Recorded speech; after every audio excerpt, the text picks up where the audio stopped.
So my tip of the week is discussing stretching versus strengthening, because I get asked daily, what's the best stretch for this? What's that golden nugget, that stretch I can do that's going to fix this problem?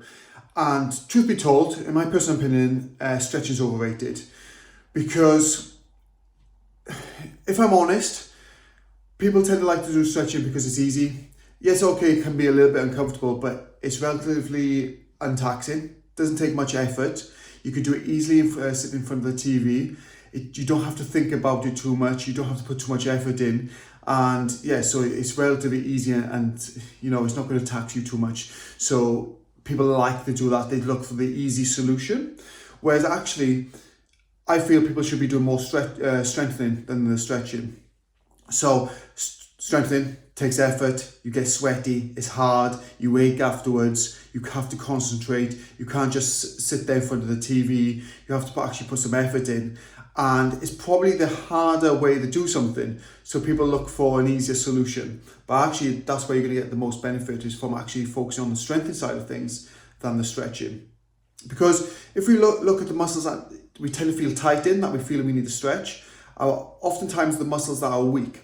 And what's happening is the body is restricting that movement, is trying to protect you and hold you in a sense of being tight, because you feel weak or vulnerable. It doesn't want you to injure yourself. So because you don't have that strength in the tissue, it tends to restrict that movement. And then you feel like, actually, I need to go stretch it. But that has a short-term effect. And you often hear of people who've been stretching for years, or have been doing the same stretch over and over, but have very little change in, that feeling of tightness. So actually, target that area, strengthen that muscle, you'll actually feel like you release a lot of that tension just through that act of strengthening the muscle, because your body realizes, actually, I'm strong, I'm not vulnerable, I'm not weak, I'm not going to injure myself. So then it releases that tension. Because when you're stretching, you're not actually lengthening that tissue, you're just changing the tone. So you can imagine the point that your hamstring attaches and inserts is always going to be the same distance. It's just the muscle feels tight because of that muscular tone. So it's an overactive muscle. But oftentimes it's overactive and restricted because it's actually weak.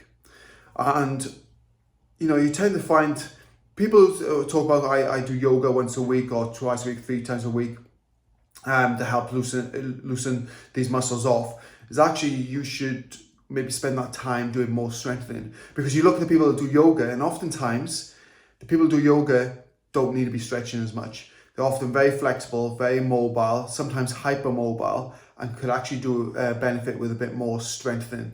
So my advice, my tip of the week is kind of ditch the stretching for a little bit and focus more on the strengthening, and try that for the next 3 to 4 weeks, and you probably see a significant change in that feeling of tightness.